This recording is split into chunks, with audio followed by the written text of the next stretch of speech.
Good morning, everybody. Dan Alatorre, USA Today bestselling author, coming to you on Authorsphere. This broadcast is going to be live on TikTok. It'll also be uploaded to Anchor and Spotify and also YouTube for your viewing pleasure.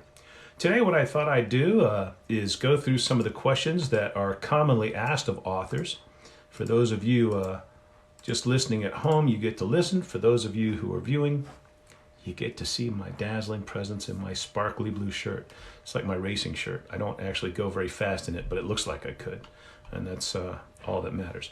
So what we're trying to do today is take your questions, if you have some, and also go over some commonly asked questions that readers have for authors. So if you're joining us, feel free to ask your questions, anything you wanted to ask an author. If I don't know, maybe I know somebody who does, or maybe I'll just make something up that sounds intelligent. For those of you, if you are unable to catch this while it's happening live and you have a question for me, you can go to my website, danalatorre.com. There's a contact me button. You can ask me a question there, or just jump on one of my TikTok videos, ask the question there. It doesn't have to be pertaining to that video. You can just, if I got a video about a dog, you can jump on there and say, I always want to know about such and such, about being an author. Or, over on YouTube, you can ask your questions there. All right. So feel free to ask anything. What I'm going to do is just start out with some of the commonly asked questions. And this first one is a good one. What, in your opinion, are the most important elements of good writing? Well, so for me, good writing has to be comprised of several things. So you're asking a reader to sit down with characters. They're going to spend time with those characters, maybe a couple of hours. There are people I know who read a book a day. Okay, so they read quickly, obviously, or they listen on audiobooks, and they commute, or they have a job where overnight they're doing paperwork or something, and they just have the time to listen in. But there are plenty of people who just sit down and read, and just read quickly. And so whether somebody like myself, when I read a book, it's going to be here and there over the course of a couple of nights or maybe a week. Maybe I give it an hour or 2 hours here and there. Over the course of a week. Other people burn right through them. Most people, I think, are through with the book in a couple of days. So they're going to be spending a good chunk of time with your characters. So for me, that means you need to have characters that people would want to spend time with. So as far as the elements of good writing, you've got to have characters that people want to spend time with. So who are people in your regular life? If you're a reader, if you're an author, who are people in your regular life that you like to spend time with? They're usually maybe upbeat. They make you feel good about being around them. In the Harry Potter stories, we had immediate empathy for Harry because we found out very quickly he was an orphan. He was forced to live with his aunt and uncle, and they weren't very nice people. He had to wear Dudley's hand-me-down clothes. So we had immediate empathy. His bedroom was under the staircase, and in the movie they show his only toys are Dudley's broken toys.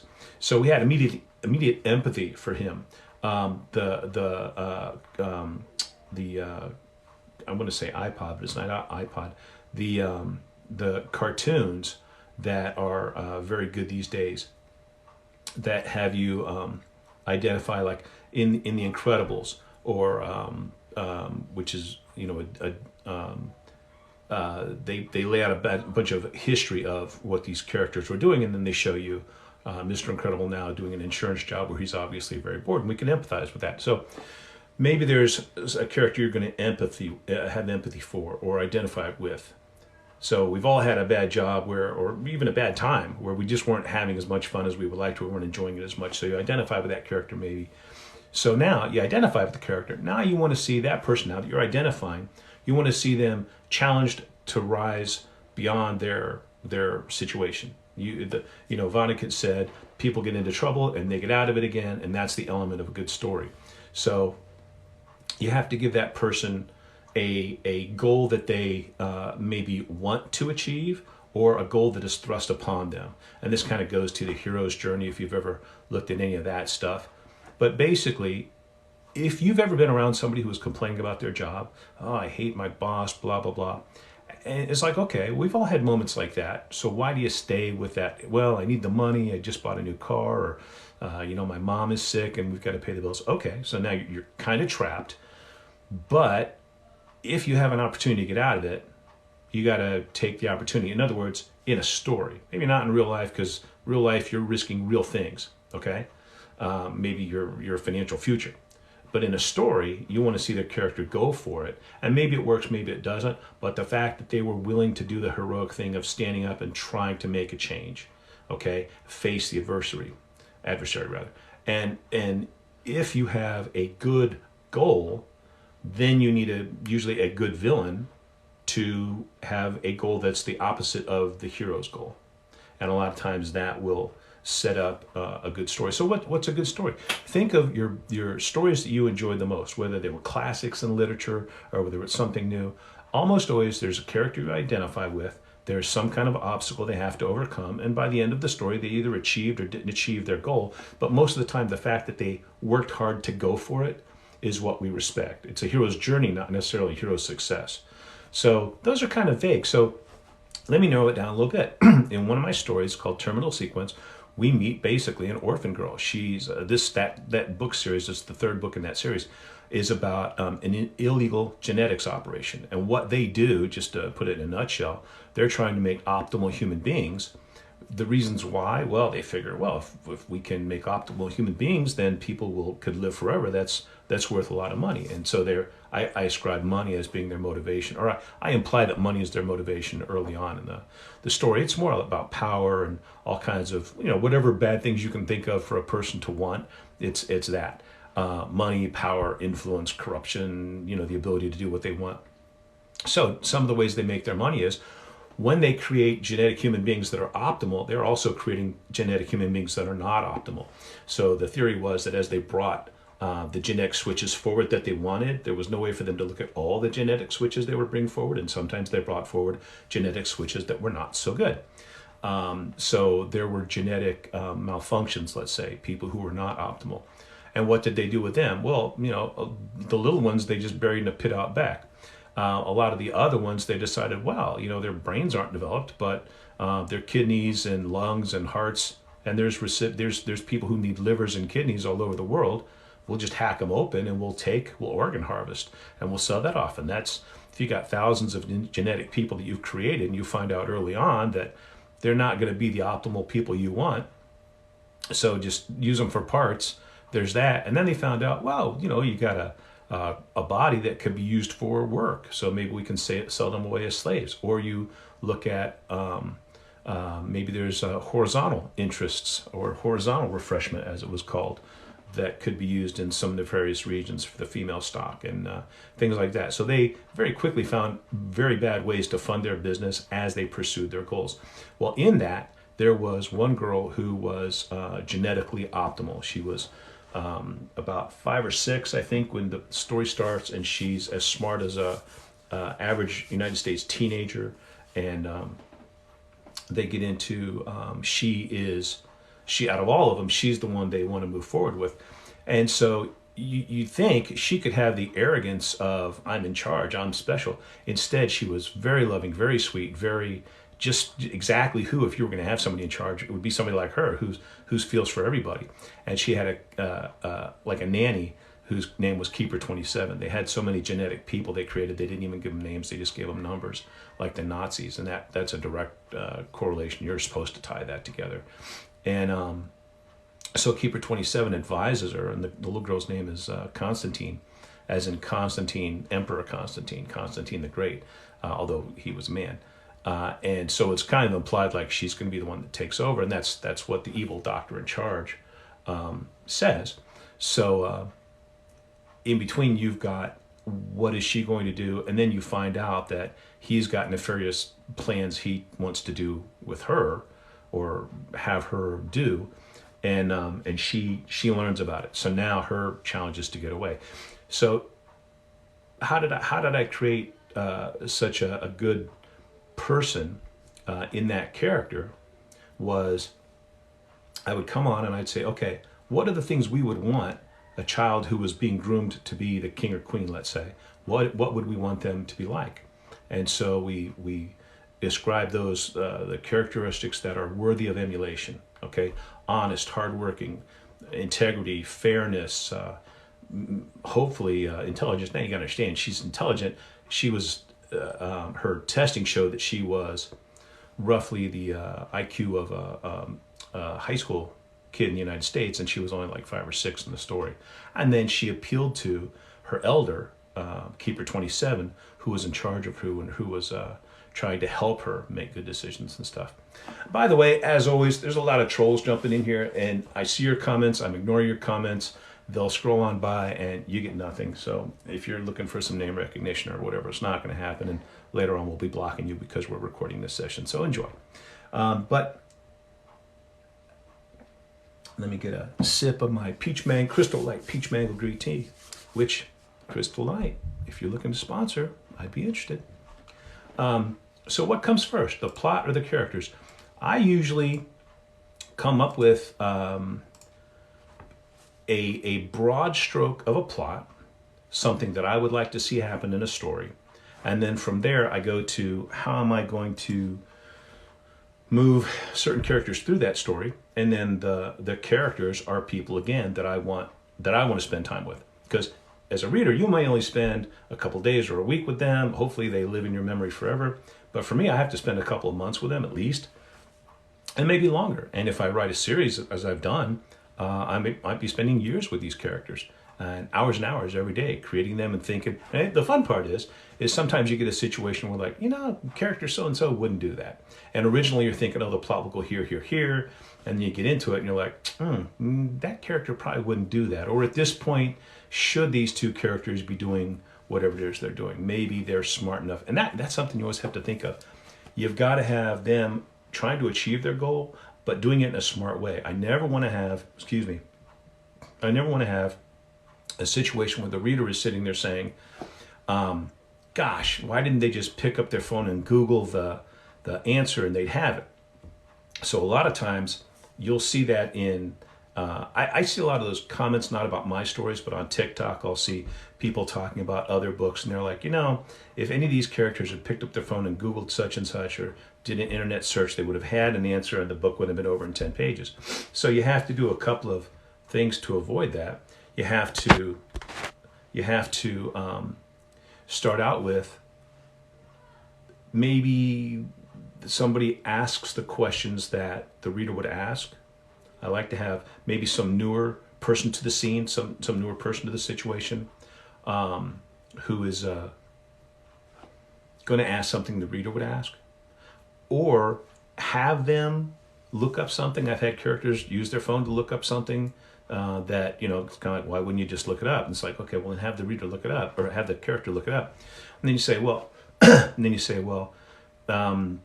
you don't always get the right answer. When you get on the internet, sometimes you get the answer that somebody wanted out there.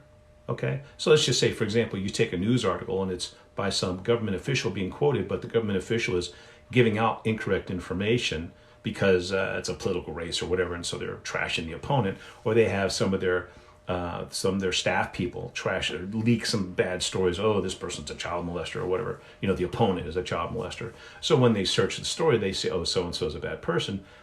So searching the internet may not give your character the right answer. Okay, and then the next thing is maybe you put them in a situation where their phones wouldn't work. So where would that be?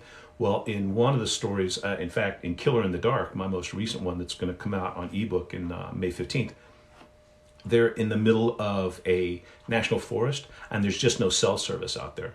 So there wasn't really a need for them to be using their phones out there. There's like one time where they wanted to call or text somebody and they just couldn't do it. But several times in the story, characters mention, you got to be careful because there's not good cell service out here. And then once or twice somebody picks up their phone and they can't get a signal. It's like, oh yeah, there's no cell service out here. And part of that was to just remove the aspect of, well, why don't they just use your phone? When the answer is because they couldn't. So that is one of those challenges you may come up with, where I've seen it a lot, where you start to write yourself into a corner where it's like, well, this information might be out there, so take away the device, whatever it will be, or have the information they access be incorrect because it was erroneously put out in the first place. So there's different ways to deal with that. How do you develop your plot and characters? I try to have my stories move fast. I'm what I call an impatient reader. I'm currently reading a book right now. If you've joined me on TikTok, you've seen I'm 100 pages into this book.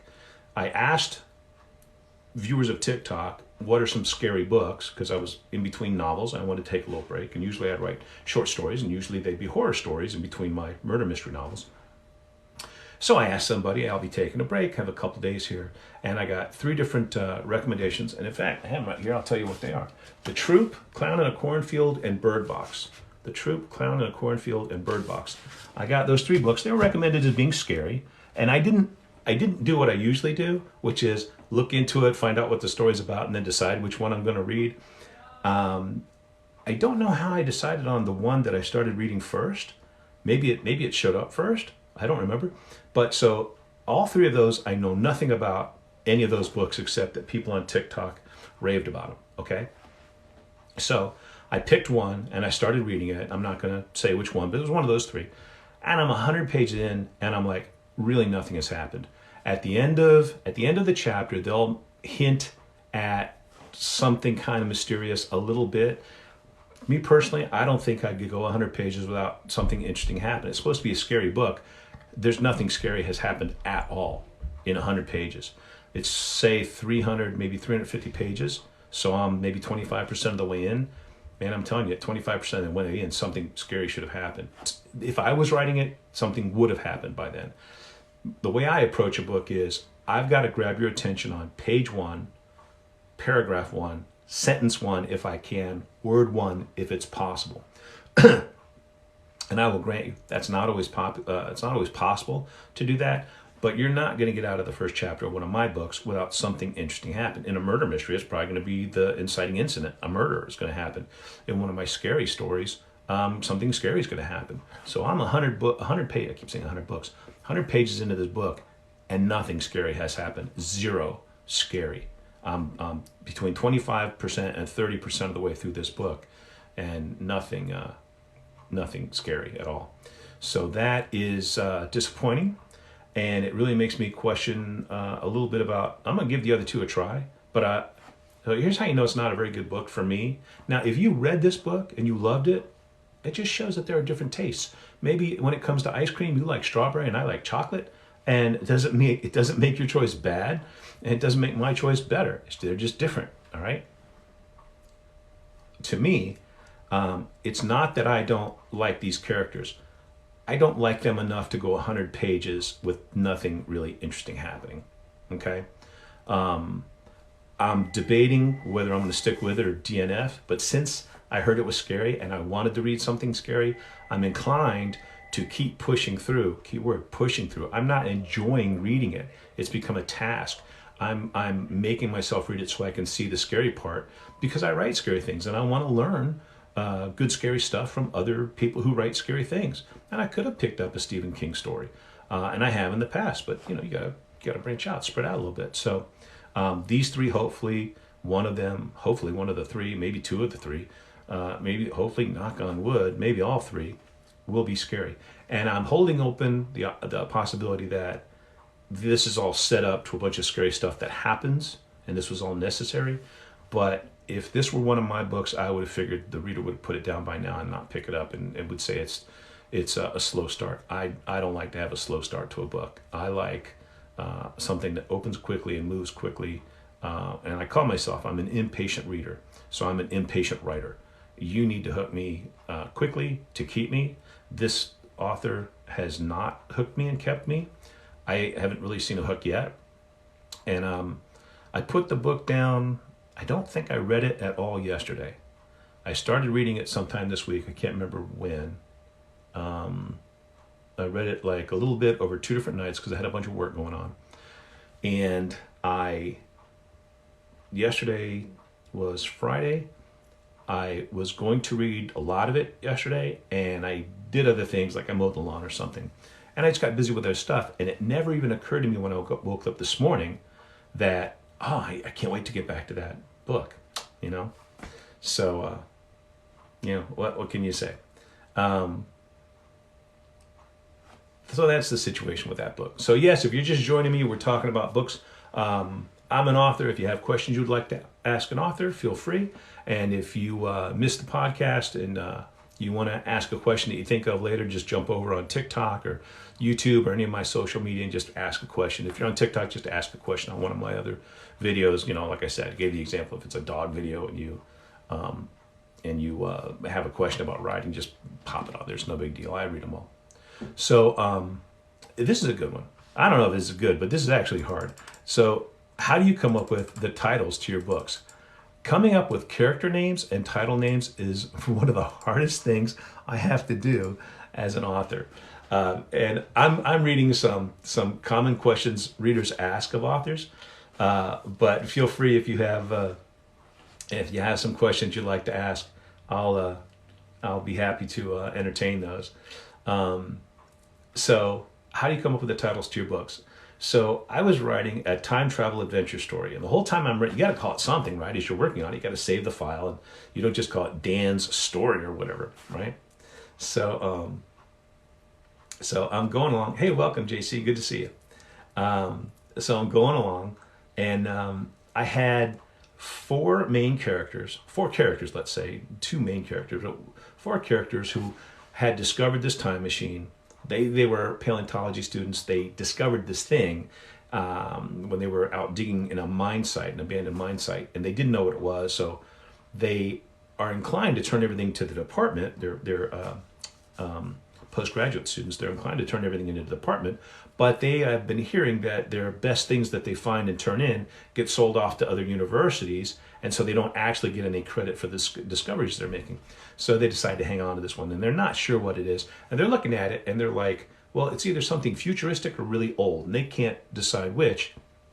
And so they kind of stay up all night looking at it, and they come to the conclusion, let's say, that it's a time machine. Now, I won't get into all the details of how or why, but you might say this: if we took a caveman, if we could magically transport a caveman to today and put him in a car and put it on the highway, pretty certain he'd wreck the car. And a lot of things that he would say would be crazy to him, but if we took a car and put it back in his time, he might look at it, he might play with it, he might figure out what it is, what it does, he might not. Like, for example, he might push it and see that the wheels roll and think, okay, this is some kind of a heavy wagon or something.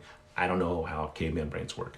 So that's kind of the dilemma they find themselves in, all right? They don't know if they're the caveman who's discovered a car, or if something from the future has been brought to them, or what. And needless to say, when they start trying to use it, they run into all kinds of problems, because if you put a caveman in a car, put four cavemen in a car, and put them on the highway, they'd start wrecking left and right. And that's what happens to these characters. So the whole time I'm writing that story, I was calling it the Fantastic Four, which is obviously a name of a popular series, right? Because there were four of them, and I thought they were doing some fantastic things.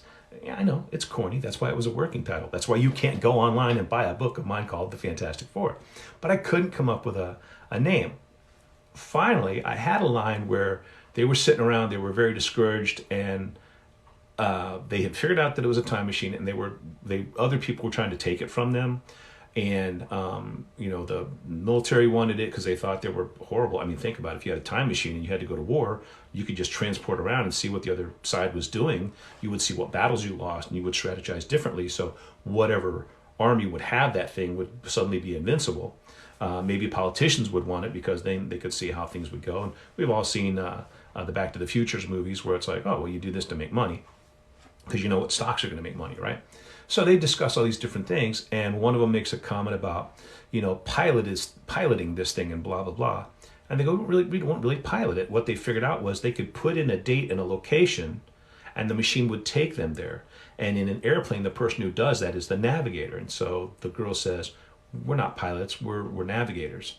The machine's going to go where it's going to go. We're just kind of plotting a course, and we're along for the ride kind of thing.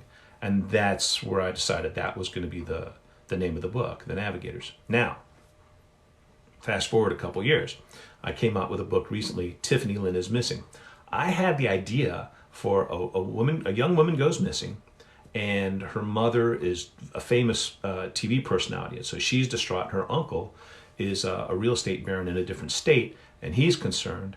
And basically the idea was I wanted a name, I wanted a title that absolutely tells you what is happening in the story. Not all titles do, but like The Navigators doesn't necessarily tell you what's going on in that You know, if I called it the time machine, you'd know it was the time. Or if it was about the stolen time machine or the chase for the time machine, you'd know more about what that story is from the title. This one wasn't that way. So I wanted it to be that way. So I said, okay.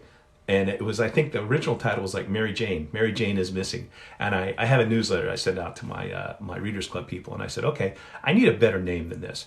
I'm thinking about Mary Ann, Mary Jane. I don't know why, but I thought 4 words sounded better. And it's like, you know, young woman is missing. It's like a newspaper headline. So I wanted it to have that starkness to it. And so I said like Mary Jane or Mary Sue, but I didn't want it to be a hillbilly name. I wanted it actually to be an upscale name because her mother's a TV star. They had money. And so the name that came to me was Tiffany, you know, like the Tiffany and Company, the jewelry and all that. I thought that's a nice name. It sounds kind of upscale. And I don't know why, but when it comes to middle names or 2-part names, Lynn just always kind of follows. It's like, to me, it just kind of flows. And so anyway, so I put it out there and I had them vote and they came back with like Tiffany Lynn. So we go, Tiffany Lynn is missing. Now remember, I had basically plotted out the story with like Mary Ann. It was Mary Ann is missing, but I knew that wasn't going to be the girl's name. And then, so we came up with that way. So sometimes what I try to do is as I'm writing the story, I try to have a word or phrase in the story be like an underpinning or a message about what the story is about, and then that becomes the title. So with Tiffany Lynn is missing, Tiffany Lynn was missing. There you go. Killer in the Dark was about a small town in Florida where they are under attack from, they're on the edge of a national forest, and they're under attack from an animal. They believe a Florida panther is kind of gone crazy and is attacking people at night because they hunt at night. And the people of this remote town have, you know, gone about their business, ride bikes at night and all kinds of things like anybody would do. And suddenly they've got problems. So Killer in the Dark was kind of like Monster in the Closet.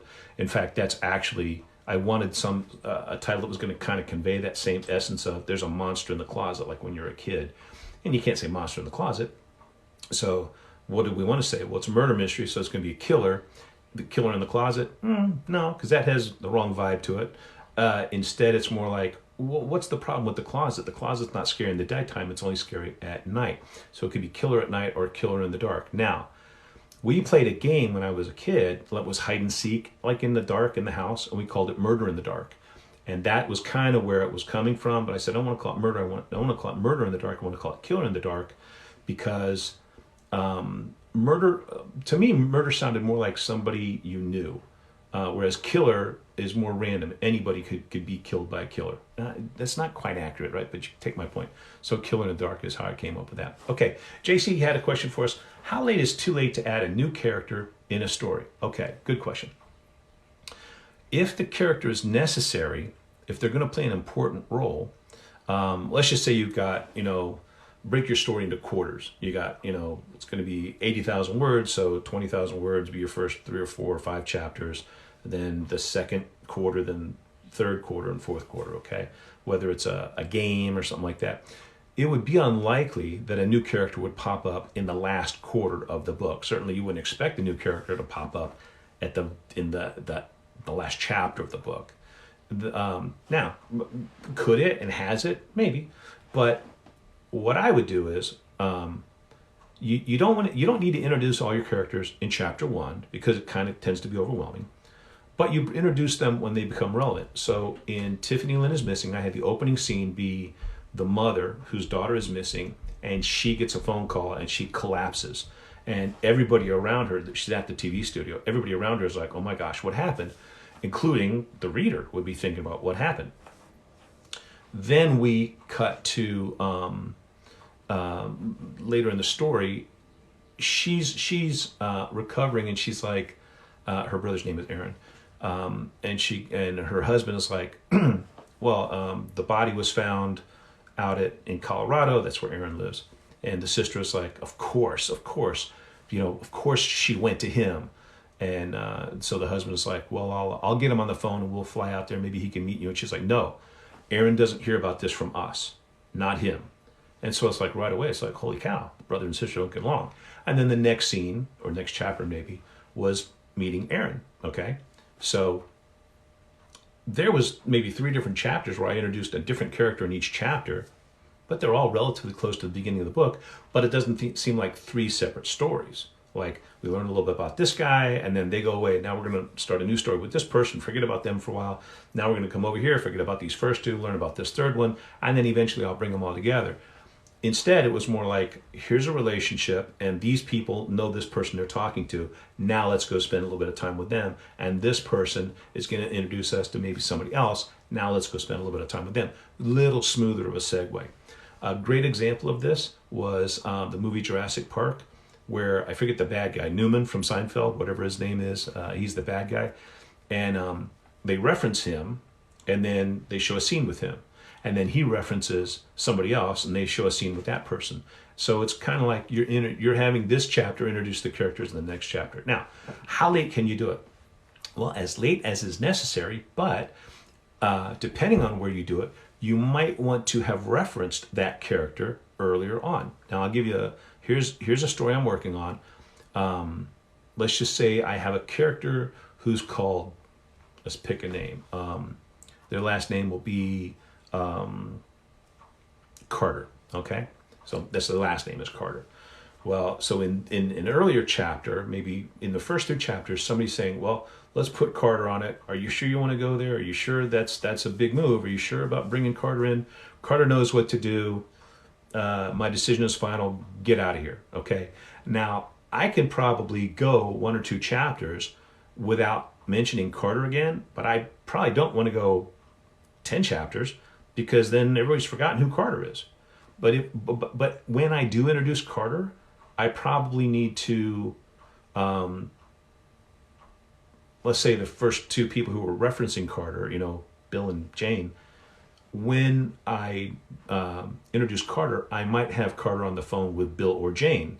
Yeah, I know what to do. Don't worry about it. I'll handle it. And hangs up the phone and then goes about their business. So even though you're technically introducing that character or adding them for a scene later, you've introduced them or the thought of them early on. Now, I'll give you another example. In Tiffany Lynn is Missing, the more we learned about Ashley, the more bad people she was hanging around with, then Aaron, who's basically Aaron and Chet Thacker, who are basically serving as the detectives in that story. They're the one who are investigating. Because the police have wrapped up their case. They have a dead body. There's no foul play. It's over with. So Aaron and Jet go to, Aaron goes to a college while Jet goes to explore some places in Florida that need to be checked into. Aaron goes to a college where the girl was at. He gets access to her room. He's trying to find out about roommates and stuff, her boyfriend and this and that. And so then we meet the boyfriend. Now, I mentioned the boyfriend. Who was she with when she disappeared? Oh, she was with boyfriend and this friend. Okay, so you have an idea, and then when I meet him, it's like, you were with her when Aaron confronts her. You were with her when she died. What was going on? I was, oh yeah, they mentioned him. So you see what I'm saying? So you introduced the character earlier, even though the character didn't have a scene necessarily. Got a couple questions here. How do you come up with the titles? So that's how. When did you first consider yourself a writer? Okay, I always draw the distinction of difference between a writer and an author. And the reason why I do that, sorry, I'm just making notes here as I go. There are people who write for the news, who write sports stories. Those are writers. So people who write books, novels, those are authors. So when did I first consider myself an author? I considered myself an author when I published my first book. But I would strongly encourage, there's a lot of people who will refer to themselves as an aspiring author. I think that's a terrible phrase. You're an author. You're just not published. You're an author. You're just still working on your first novel or whatever it's going to be. So I would say you should refer to yourself, if you're going to be writing books, you should refer to yourself as an author from day one. And if you do some other job, like if you're waiting tables or whatever, then that's what you're doing to support your career until the career can support itself. I mean, how many people are in college going to be electrical engineers who are working part-time as in a video store or something? They're not video clerks. I mean, that's their job. That's what they're doing to get to the career. That's what is stepping stones in furtherance of the career, okay? So that's kind of how I view that. Describe your writing space. Okay, this is excellent. There's two things I want to touch on here. What kind of tools do you use to write with, and what's your writing space like? First, I'll talk about the tools. I've seen so many new authors like, do I need vellum? Do I need this? Do I need that? And there are so many other people who will pile on and say, oh my gosh, it's the best tool ever. So here's what I'm going to say. If there's some tool that you find helps you write stories, then get it, okay? But I'm a try before you buy kind of guy. I write in Microsoft Word, and if they took that off the market, I would write in Notepad, not on a Notepad, or any other simple, easy to use word processor, because I'm a pretty organized guy and I can come up with a system to keep myself organized and to make sure I lay out my plot and achieve all the things I was trying to achieve with my story. So I'm not big on, oh, you got to have vellum to keep track of this, that, and the other. I'm just not. I don't find the need for it. And most of the time I have found people who bought all those expensive tools, the vast majority of them never publish a book. So how good is the tool if it doesn't help you publish a book? Maybe it's a great tool. Maybe it got you closer, but you still didn't get there. I don't know and I can't say, okay? As far as your writing space goes, if you want to write, you will find a way to do it no matter what. I know people who write chunks and chunks of their stories on their phone. I think a phone is a little small doing this. I want to have my eyesight when I'm 80. So I wouldn't do it that way, but if I didn't have any other way to do it, that is how I would do it. Most people these days have a laptop or some an iPad or something they can capture their ideas on and flesh their ideas out. Okay, so if you're compelled, if you want to write stories, you will find a way to do it. Now, if you this is my office, we're screening, and because we're plugged in, I can't do a 360 pan, but. So it's, I think it's 13 by 10 or 13 by 8. It's a good size. It used to be a dining room. As we added on to the house, the dining room moved and this became like a sitting area. It's painted dark green. It's supposed to look like a library, like those movies where they have the big bookshelves with the rolling ladder and all that kind of stuff. So it's got dark green walls with white trim, dark green curtains, a Persian rug, kind of a blue Persian rug, a big mahogany colored desk, cherry colored bookcases. I've got the barrister bookcase and a two-drawer bookcase and 5 different bookcases, and they have the bookcase from about, I don't know what you call it. There's, in other words, it's like one set of cabinets underneath and then bookcases on top. And in the cabinets are different things that I use, like there's this lighting device goes in one, and if I have copies of my book that I'm promoting, I'll stick those in there and things like that. In my barrister case, which you can't see, but so I've got, when I look this way, there's 2 French doors, white French doors with glass panels. There's a 2-drawer cherry chest with some of my daughter's artwork on it and a banker's lamp, which looks really nice. Above that is a framed cherrywood print frame of an English hunt, which looks good in the dark green rooms. And then a little, it's a weird thing to have, but it's a framed hull of a boat, the Wessex Bristol from 1861. I don't know, it just looked good. Above the doors are 5 little rectangular prints of golfers, like in the early 1800s, little pen and ink drawings. There's a little green grandfather clock. Not little, it's about 2 feet, but it's not a full standing grandfather clock. It's on the wall with a little pendulum. A little cannon on top of my barrister case. And in my barrister case on the top shelf, the barrister case is a bookshelf with glass cases and the little doors that open up. So there's some of my favorite books. So when I'm looking out this way, I see a picture of my dad, my daughter's artwork, the elegance of my office. Over here are some family pictures on the wall here. So, it's just like I want to do a good job for these people. My family is watching, my dad's watching. I want to do a good job. So what I do in here hopefully is worthy of other people seeing one day. And in my barrister bookcase is the first book of the Game of Thrones, Catch-22, Jurassic Park, Live and Let Die, Jaws, and The Other. That's on the top shelf, and it's got bookends that are globes. And the reason those books enjoy that position is because they are books that had an impact on me when I first read them. The second shelf is all the J.K. Rowling books for the Harry Potter series. The third shelf is kind of a sentimental shelf is a little wooden boat, like a rowing boat, and a model of a rowing boat, and there's like a little lantern and a chess set that we got when we were in Mexico. But on that third shelf is a big brass bell. I got the big brass bell when I was decorating the office, and you're just looking for things to, brass and the dark green and the cherry wood, some brass, kind of gold looking stuff would look good. And when I bought it, I was like, I don't know what I'm going to do with that. That was kind of dumb. But I had some sailing oriented things. Like I said, I got the hull of the Wessex Bristol. I've got a rowboat behind me. I've got a couple of pond boats up on top of these shelves here, which I don't float pond boats. They're just wooden boats, but it has the look that I wanted. Okay. So I get this bell, and when COVID happened, they sent the kids home from school. We went on spring break, and the kids didn't go back to school, and I was deathly afraid that my daughter's grades were going to tank. So I brought her into my office, and I said, we're going to have Mr. Dan's School for Wayward Children in here.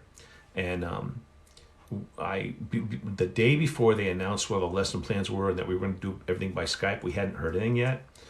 And so I said, okay, here's what we're going to do. We're going to get these books. I'm going to buy copies of your school books online, get them sent to the house. And from 8 to 9, we're going to do math. From 9 to 10, I laid out a whole schedule. She and I said, what days do you have math? What days do you have PE? We laid out a whole schedule. I put it in a spreadsheet. And so my plan was, I'm going to be the schoolmaster, and from 8 to 3, we're going to do her stuff. Then I'm going to go work out. Then I'll do my stuff in the evening, and we're going to go through that way. Now, as it turned out, that wasn't necessary, but we didn't know that at the time. So I brought a desk in here, and she was going to be in here, and then we eventually got one of her little friends to come over here, and the teacher was doing Skype lessons. So it was all happening in my presence. I was overseeing it, but wasn't in charge of it per se.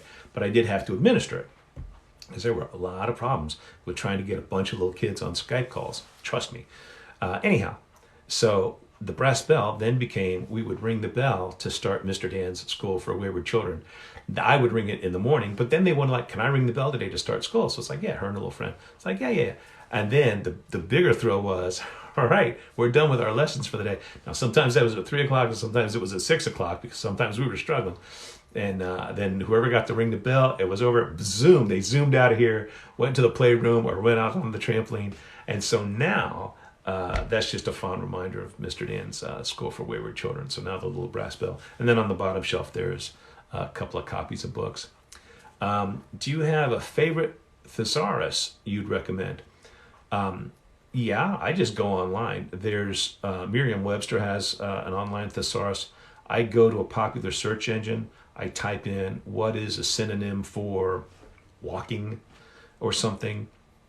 And usually, depending on the search engine, it'll bring up a couple of options for you to go to, or it'll give you the little window where it gives you, five synonyms.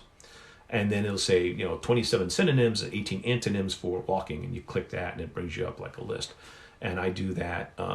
I do that. And the reason I do it that way is because it'll potentially be more current than a thesaurus I would buy, and it's free and it's quick. So and then I shut it down. I usually don't have any internet windows open while I'm writing, because I don't want to have any distractions. I turn my phone on vibrate, and I put it in another room. I shut down all this stuff, and I just focus on the writing. Now, there's just as many times when I'm doing research. Killer in the Dark required me to do a lot of research on panthers, Florida panthers, other types of panthers, pumas, lions, tigers, how big they are, how much they weigh, how much they eat, how long their claws are. Actually, black panthers aren't black. It's a pigmentation thing on their skin. So there's that, so you learn all that kind of stuff. And so I'll spend a lot of time researching articles, and then I'll go to like YouTube and say, okay, hunters in Africa hunting black panthers or black pumas or this, that, or leopards or whatever. And then I'll watch some videos of people doing it. So I'll get a feel for, here's how it's done. Not just what the article says, but some people who do it, doing it. And it's just as good to watch professional videos as it was from amateur videos, people giving their insights into it. Just like the same with, I write murder mysteries, so a lot of times there's a gun involved. Or a police department uses a certain type of gun. So you may need to know, it's not a bad idea to know, how does that gun work? What's the recoil like? What size bullet does it take? How do you load and reload? because one of the things you want to have your detectives or police do is before they go into what might be a potentially dangerous situation, they might check their weapon to make sure it's loaded and everything else. So it just helps to know how that's done. So watching a quick video, now I know how it's done. I write a few notes about it, and then when the time comes for them to do something like that, I add that in. My writing space is the corner section. Exactly. There you go. With a laptop or notebook or a tiny pre-K desk. Perfect. Exactly. Because the whole point is whatever it takes to get the job done. I mean, do you want to write a story or not? I don't have to have an elaborate office to write my story. When I didn't have this, what was I writing my story on? Paper. I would dictate scenes into my phone and then email them to myself and then rewrite them the next day so they made sense, you know? So I've written, I used to get up when my daughter was, a baby. I would get up, do the midnight feeding or the 4 a.m. feeding or whatever, 2 a.m., 3 a.m., whatever it was. And I couldn't go back to sleep. So I'd get her taken care of and put her in the baby thing. I forget, it was not playpen or whatever, that thing. And she'd go back to sleep, maybe down here in the office because her bedroom's upstairs. And then I'd write. Now, a lot of times when I did that, I turned out all the lights except for like one light over my office so she could sleep and it would be relatively dark. And I would write. And, you get an hour or two before you get tired and go back to sleep. Nothing wrong with that. Not a bassinet. What is the little thing? I think we called them playpens when I was a kid, but I don't think they call them that now. I think they call them something else. But hers was set up where she would sleep in it. So I don't know what it was called. Not important. So that's my writing space. So it looks very, very nice when you come in here. Now here's the other thing too.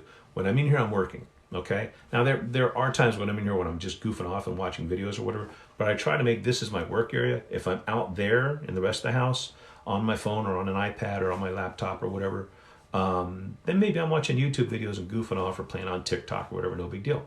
If I'm in here, I'm working. So when I come in here in the morning, I take my daughter to school, get up, make her breakfast, get her off to school. When I come back, I'm either going to go work out or sit down and write for a while and then go work out and then come back in here and, take a shower, come back in here. And when I finish up for the day, I walk out here. I'm probably not coming back in here, but if I come back in here, I'm working.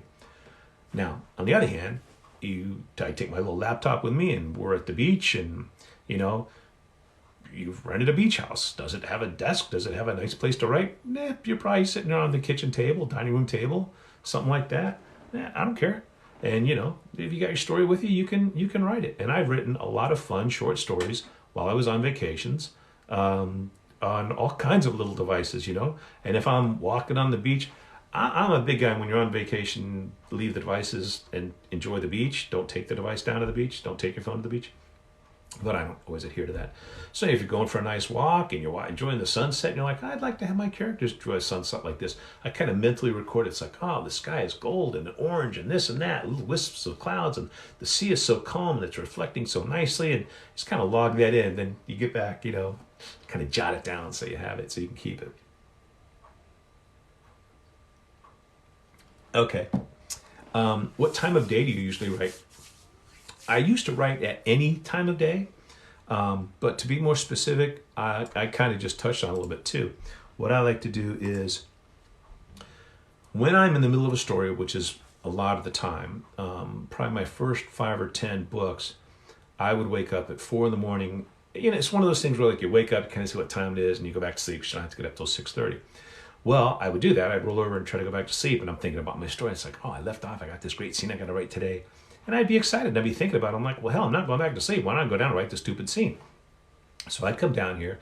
Now, this is a throwback to when I had to get up when my daughter was young and needed a midnight feeding or a diaper change or whatever, and then I was awake.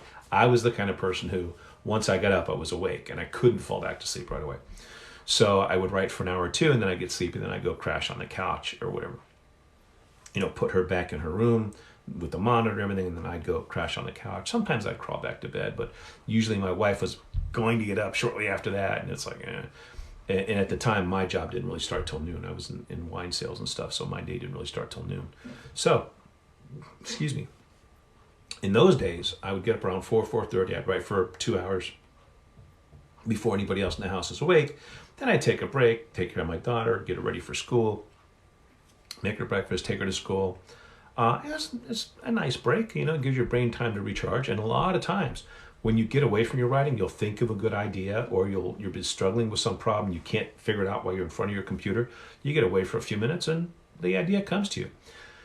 And let that happen. Don't rely on that happening, but it often does happen. So I'll be mowing the lawn or taking a shower or out in the middle of a run, and I'll be, oh, it'd be a great idea of such and such. This used to happen all the time on my treadmill, which I still use. But I would be just about getting on the treadmill, I would walk for a while to loosen up, and then I would run, right? And nobody relax. I don't like running. Nobody likes running. People who run will tell you they don't like running. They like having run. It feels good to have it done. It doesn't usually feel good while you're doing it. But because I didn't really want to run, I would usually get some great idea right as I was getting on the treadmill. It's like, oh, I'll be right back. And I'd go write my little idea down. So I got all kinds of good ideas on the treadmill. And then, of course, I would still have to go get on the treadmill and work out. So I would write. And now, the other thing is, it's amazing. I did this in a different video. I'll do it real quick. If you can type, let's say, 100 words a minute, well, let's just say 60 words a minute. That means in 60 minutes, you could write, what is that, 3,600 words, which would be a chapter, you know, a 3,000 word chapter. So you'd say, oh, well, you can do a chapter an hour, 8 hours, 8 chapters, take you 3 or 4 days, a week to write a book. Doesn't work that. Why not? Why doesn't that work that way? Because a lot of writing is thinking. You get the idea, you write the idea down, you type it down, you get it into a paragraph, now you captured your idea. I'm talking about as I'm writing the story. You know, Jet Thacker parks the car and goes across the parking lot. It's dark and she needs to get in this bathroom window of this warehouse, and the guy's told her the window will be unlocked. It's at the back, but it's too high, she can't reach it. She looks around, she sees some crates. Okay, that's what's going to happen. So as you're writing it, you may want to describe how does she, which at the time she has a broken leg, so is she on crutches or not on crutches? Is she hobbling? Is she moving smoothly? Is it giving her any pain? Maybe it's not pain yet, but it's swelling. Okay, so whatever it is, you write your paragraph about how she goes from the car to the window. And then you kind of look at it and you see, oh, there's 1 or 2 typos. You go back and fix them, and you said, you know, she hobbled. And you're like, hobbled, do I like that word? Maybe I want to do limped. And so you change it and you reread it. And so what I'm getting at is, it may have only taken 60 seconds to write the paragraph, but you may revise it for the next 5 minutes, maybe longer, to get it smooth. So the first time I'm writing it, I'm just capturing the idea. The second time I'm making it smooth, taking out words that I've overused, or the description just isn't quite right. It's passable, but it's not as good as it could be. And then maybe I read the paragraph above, and I'm like, let me tweak that word, and then get back to it. There are plenty of times when I just get my head down and plow through and write, you know, boom, boom, boom. But even as I'm doing that, I'm still kind of looking up and back and fixing things. Usually I would say I write about a paragraph of a thought, and then I look over it real quick, and then I go back. And then sometimes if it's a dialogue, it just goes very quickly. So even though you're working at it for several hours, and I can write, you know, 1,000 words or a couple thousand words in a day, usually the faster I write, the more I have to revise. So I don't write that fast. In a given day, I still tend to write about an 80,000 word novel in about 8 weeks. So you can do the math on that and say, is that quick or not? And then the hardest thing for me used to be editing. I really hated editing because I knew the story. I told myself the story, and I didn't want to just read it again and look for mistakes. That wasn't fun. But what I found was, if I let myself get away from the story for at least a day, so let's say if I'm going to write today, the first thing I'll probably do is reread what I wrote yesterday. Not to fix it per se, although if I see an error, I'll fix it, but to refresh myself with the story and the mood I was in, or the mood I had set for the story, so it's smoother.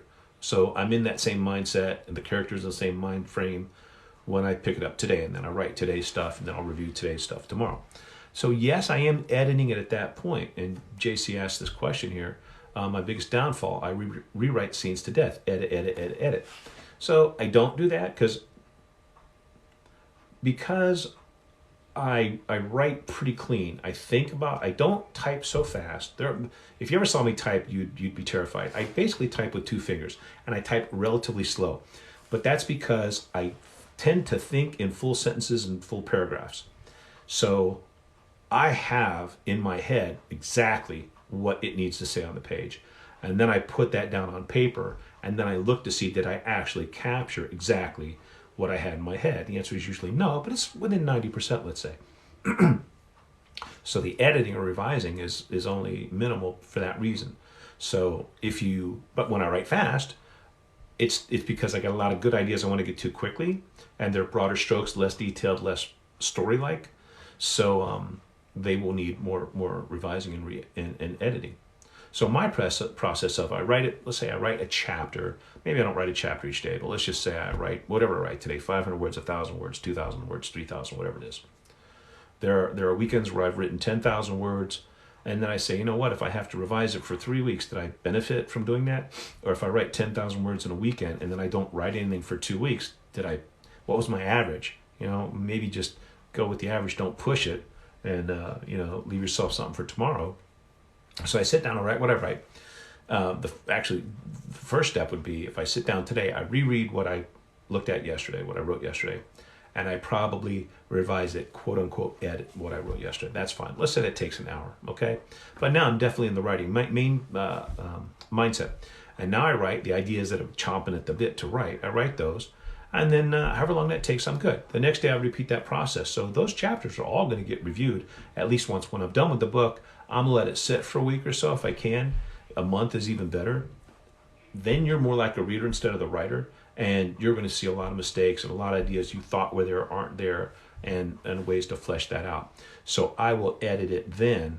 And then at that point, aside from typos, or if my beta readers catch any kind of a plot hole, which I don't have a lot of plot holes because I'm thinking about my story when I'm not writing it. So again, I'm on the treadmill, or I'm out walking or running an errand or something. I'm like, you want so-and-so to have a gun when they confront the bad guy. We need to have a gun for them to have. So let's have this other character drop off a gun, and then have your character do something with it so the reader is reminded the gun exists. And then maybe right before they go off on their little thing, they grab the gun for just in case or whatever. So what would be a plot hole is, we need a gun now. It can't just appear. I got to go back and do what I call backfilling. Put it in so it's referenced enough. I had a scene where there was going to be a boat wreck. Or not a boat wreck, but people were going to have to abandon ship on a small boat, like a fishing boat. And I wanted to make sure that there were life jackets above deck, but that they were old and nasty and mildewy and stuff. And so when it came time for them to jump overboard, they weren't feeling like they were going to be able to last a week on these life jackets, maybe a couple hours, because they were all ratty. So, and one of my beta readers was like, what an odd reference to suddenly start describing life jackets, and then, the boat blows up and they have to jump overboard. That's why you did such and such. And I was like, yeah, okay. So it wasn't smooth. It filled the plot hole, but it stuck out. Right, so you gotta look at that. So a typical writing day, like I said, I review what I wrote the prior day. I write my new stuff. It probably takes maybe I spend an hour, sometimes up to 3 hours reviewing what I wrote the prior day, and then maybe 3 hours of 3 or 4 hours of writing the new stuff, and then there's breaks in there. And then when I'm not writing it, I'm usually thinking about what scenes are coming, what little things I may not have done properly, maybe different things I can quickly reference to make the bad guy badder, worse, more evil. And I'll just make a quick note in my phone and email it to my computer so it's captured and it's waiting there for me. What is the most difficult part about writing for you? That's a good question. What's the hard part? Probably starting a new book. Let's think about this for a minute. So whatever the hard parts are, there are things that I don't want to do. All right, there's two. Sitting down to start the book, not like I don't want to start it, but because I know it's going to be such a time commitment that you want to make sure you got all your ducks in a row first. Almost like we're going to Disneyland, Disney World, let's make sure we prepared everything for the day. We don't want to get there and find out we need sunscreen. We don't have any sunscreen. Of course, you can buy it there, but camping maybe. You don't want to go camping and find out you forgot your sleeping bags. You're out in the middle of the woods somewhere and you don't have a sleeping bag. So, or a tent or whatever. So there's a lot of mentally getting ready for the 8-week sprint or marathon, I guess, that I'm about to do. The other most difficult thing is I heard somebody say once, all projects, what did she say? All projects become, she didn't use these words, so I'm getting it wrong, but all projects become impossible at the 70% mark. And that's not exactly what she meant, but she was like, when you're writing a book, when you're 2/3 of the way through, that's when all of a sudden you're slogging and it's not fun anymore. She's like, when we're rolling out a new computer, she was a computer person. When we're rolling out a new computer thing, when we're figuring out how to do it, we get the idea and we know what we're trying to accomplish, and we add this, and about 70% of the way through, it's like we got to bring all this stuff together and make it make sense. And same with writing your story. They call it the mushy middle. Actually, I'm usually building, and then at a certain point, you're like, okay, we got to start wrapping things up. And for me, that's where it becomes hard. Not because I don't know what's going to happen. I do. It's just you want a seamless transition to make sure everything wraps up smoothly and in a satisfying way. That's the hard part. You have the ideas. You got to make sure it's satisfying for the reader to have it end the way you want to end it. So as much as I want to go bang with a big symbol crash, you've got to make sure all your plot lines converge either right before or during that symbol crash. And then I tend to do two other things. They're not difficult, but they're things I do. One is I got a tip to, when you have an evil villain that's a psycho or whatever, take a little bit to explain how they got that way. I would not do that normally, but I think readers enjoy that.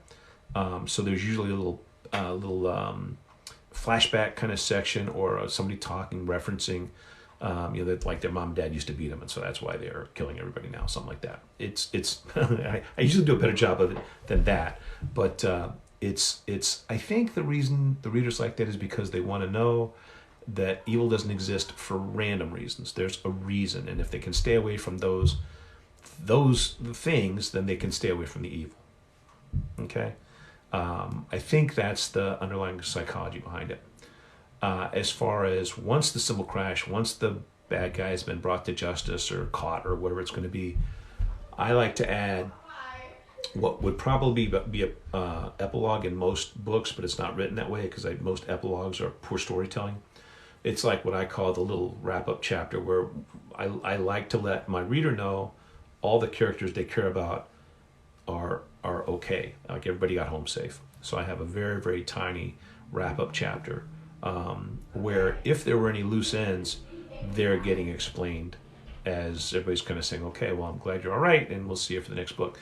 It's probably a bad way to explain it, but like in the first double-blind book, when they had a big physical fight with the killer, and the two people got injured. Carly and Sergio both got injured. So she has twisted her ankle, and she's on crutches, and she visits him in the hospital. He got a slight stab. He had to get a few stitches, and he's going to be on bed rest for, I think, 2 weeks. And so she's got a 2-week recovery from her hurt foot. And so they're not allowed to go back to work right away. So she's visiting him, and he's like, yeah, I got this scar, blah, blah, blah. And so they survived, they're okay, and they're talking about, all right, well, I'll see you in 2 weeks when we both get back off of bed rest.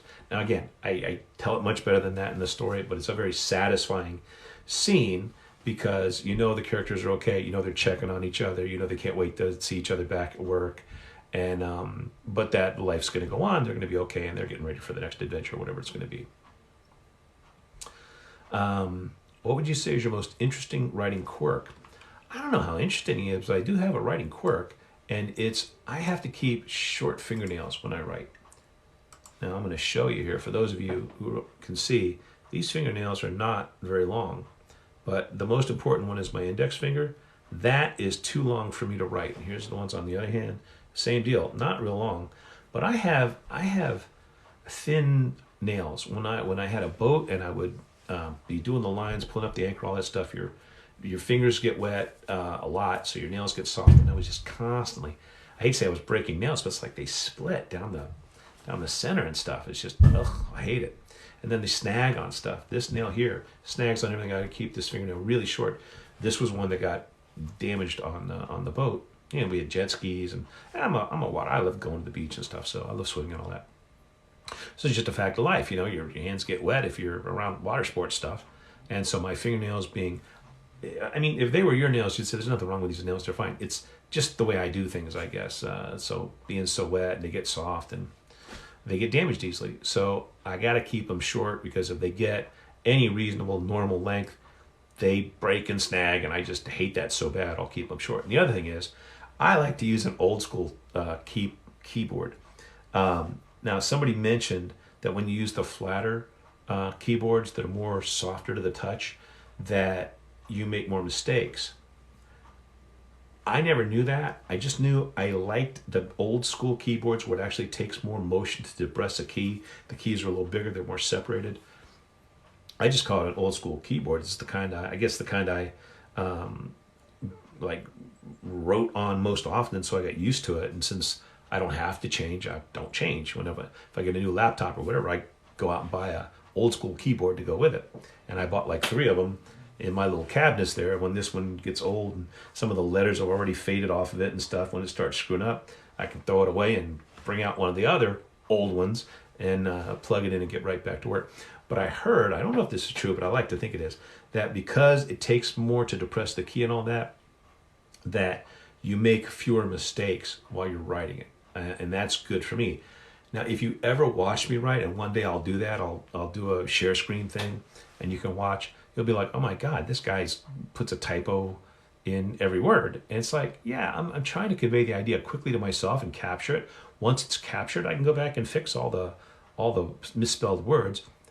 I should do a screen where I show me doing a TikTok, and whenever I put a title on the TikTok video, inevitably I misspell a word. It's just, I mean, it's just, you know. So I'm getting at is, I prefer this when my nails are longer and they hit these keys. It's irritating to me, so I got to keep them short. That's my writing quirk. But as you can see from my answer, I have lots of writing quirks. So one more question, then we're going to run. And of course, if you have any, feel free to ask. Do you hear from your readers much? What do they say? So the answer on that is yes and no. I have a readers club at danalatorre.com. There's a thing there that says join my readers club. And so anybody can click on that, and those are the people I send out like email to once or twice a month, and they get to read the book before anybody else. And a lot of them are beta readers. And so we talk. I usually email them once or twice a month, but sometimes, like if I'm working on a problem, like if I'm working on book covers and stuff, I'll email them 4 or 5 times in 1 week. It's like, what do you think of this one? What do you think of that one? Which can get irritating, I admit. So because I do that, I'm in contact with them a lot. They all have my email address. There's however many of them there are now, hundreds. There used to be thousands, but I pared the list down a little bit. And they write me about all kinds of stuff. One of them was a beta reader who, one wrote me recently saying, hey, I hope all is well. We haven't heard from you in a while. It's like, yeah, I've been trying to do some marketing and stuff. And so the book was done. It doesn't come out for another month. I was waiting for beta readers to finish and then the ARC readers to finish, and started doing some marketing stuff and spending more time on TikTok. And I just hadn't sent out a newsletter for close to 30 days, and they're used to getting one from me about every 2 weeks or so. So somebody wrote me and said, hope all is well. I haven't heard from you. I'm like, well, good point. I probably should send out a newsletter. So I did. Another person wrote me to say, hey, sorry I couldn't get to that book when you wanted me to, but I was in the hospital and I'm getting some surgery. I'm like, oh my gosh, I hope your surgery goes well. Feel better soon. The book will be here waiting for you when you're done, and we're pulling for you. And they just write me about all kinds of stuff. One lady writes me about when she was younger, because I live in Florida, and she does not, but they used to vacation here, so she'll write me every once in a while. Oh, I remember when we went to Florida this one time. We went to sometimes in my newsletters, my emails, I'll say we're going to Gatorland or we're going diving in Miami or whatever. And so that, like we were in Key West recently, and so they'll be like, oh, I went to Key West. Did you go to this place or that place? Those kinds of things. And so it's like a bunch of friends. I mean, they will. I'll usually in the emails, I'm asking them some kind of question like, One time I was asking them, hey, here's 2 book covers, which one, same book, same cover, but like one had a girl that was obvious, one had more that looked like a woman, one had a cameraman, one didn't. And I'm just asking which one's better. Please click here and reply. Excuse me. I was trying to cover the microphone. I couldn't find it. There we go. Sorry about that. You audio people, you get your ears blown out. Let me get a sip of tea. Anyhow, so they helped me out with that. I ask them all kinds of stuff. We just talk. And then there are obviously readers who leave reviews. And so I hear from them when they leave a review. And there's book bloggers and book talkers and those guys. And then I'm on TikTok. I'm talking to readers there. So I like talking to my readers. I like to feel like they can. I like to be approachable. I hope that they feel that I am and that they can ask me questions. Last question here will be, what kind of research? How do you research, or how do you do research for your books? Usually, so let's suppose that I've got most of the stuff that's going to happen in a novel is stuff that I know about. And by that I mean a character's going to drive a car, they're going to go to an office, they're going to do things, they sit down, they go to lunch or whatever, right? They go home, they're researching something on the internet. So those are all things you've done, so you know how to do them. Then there's the things you don't know how to do, and that's why you're researching it. So I mentioned for Killer in the Dark, I had to do a lot of research on different panthers. I had to research the Florida panther because that was what they thought was killing these victims. And then there was I created a big cat preserve. That's where they thought the animal had escaped from that was doing the killing. And so I had to do a little bit of research about what are big cats, what kind of pens do they have. You don't really think about it, but when you're going to a big cat preserve, the fence has to be a certain height so the animal can't jump over it. And then some of the specialty foods. And I learned about specialty foods that the animals eat, but I didn't necessarily have to describe it as much as I simply had to know there were special foods and special medicines. And this was a good one, that when they would be, what's the right way to say it? Depending on how often you feed the animals, so we're talking about lions and stuff, okay? Depending on how often you have to feed them, so if in the wild an animal, lion will kill, say, a deer or an antelope or something, and gorge itself, then maybe it doesn't eat for a few days. In captivity, so you take that and you split what they would have eaten and you spread it over 3 days, then you don't have to feed as much, but while they're feeding, they're getting their vitamins and their medicines and whatever. If they're old, some of them are old and they got to have their teeth looked at, go for a dentist visit, and all kinds of things like that. How much space they need to be adequately taken care of, like how many acres does a lion need, that kind of stuff. And then what kind of games they have to play with them to keep them active, because they would normally be hunting and they're not really going to hunt as much when they're in captivity. And so you start researching this stuff, because some of these people in the book are going to be experts on these animals. So you want your experts to act like experts, but of course the person they're talking to, like an investigative reporter, is not an expert. So it's a chance for you to impart some information, but it has to be portrayed like the person who is supposed to be the expert actually knows what they're talking about. So expert might speak a certain way. Well, of course, the sad fact is there's more lions in captivity than there are in the wild these days. Well, I didn't know that, and that turns out to be a true statement. And as a preserve owner, he's lamenting that fact. He's like, it's a shame, without places like this, they might be extinct. So he's a little bit of pontificating, but he's also coming off as an expert, and he's also maybe introducing some information that a reader didn't know, but that you might hear if you went to a big cat place, if that makes sense. Okay? So we gone just a little bit over an hour. Tools of the trade, like I said, they can be as elaborate as you want. Somebody's asked, what are the tools of the trade? They can be as elaborate as you want. I like to keep it simple. I write in Microsoft Word. I really don't go for a lot of fancy writing things like vellum and all that. I tell people if you use it and you like it, more power to you. I don't find it necessary, and I don't think it is necessary. I don't think most people who write stories I don't think if they took that tool away, they wouldn't be able to write stories.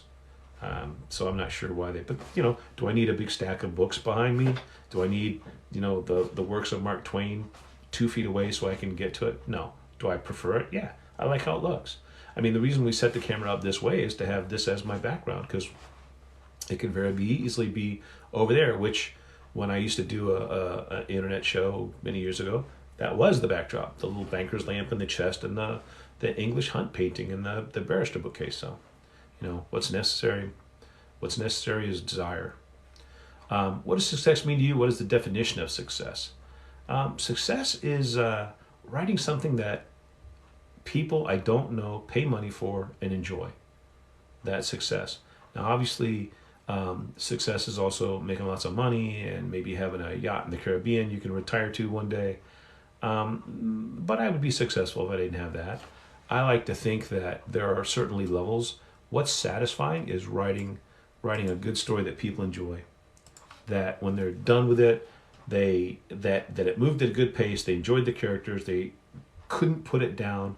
They enjoyed the story, and they were very happy or satisfied when it finished. That they enjoyed the process that I took there. They enjoyed the adventure that I took them on.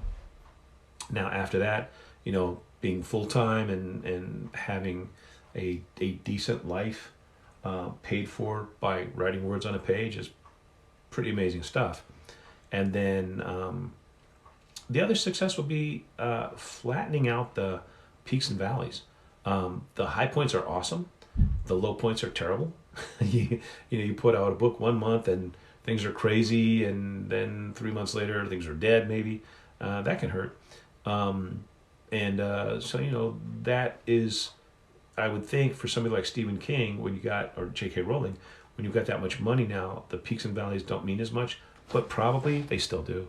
They probably still do. They probably both get just as excited when they're launching a book and hoping it does well, and even have a bigger threshold now. They have to sell 100,000 copies or they feel like they've failed, that and 100,000 copies at not cheap prices. So I imagine the success is kind of elusive.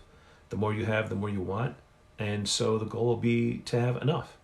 And like I said, if you keep your goals simple, I want it to be satisfying for somebody I never met to pick up the book, have it be what they thought it was going to be, enjoy the characters, enjoy the story, and feel satisfied when it's over, that they got their money's worth. That's probably the best you can do. And that's what I'll shoot for.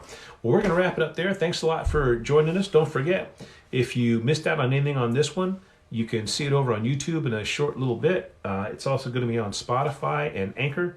And what else? I mentioned YouTube, those two. It was obviously TikTok Live. And if you had a question you didn't get a chance to ask, just jump over to one of my other videos on TikTok and ask it there. Or go to my blog at danalatorre.com, and there's a contact me button, and you can leave it there. Don't forget, get your copy of Killer in the Dark. Paperback and hardback are available now. The ebook comes out May 15th. You can pre-order it now. That way you won't miss a minute of enjoyment of that great story. Thanks, everybody. We'll talk to you again soon.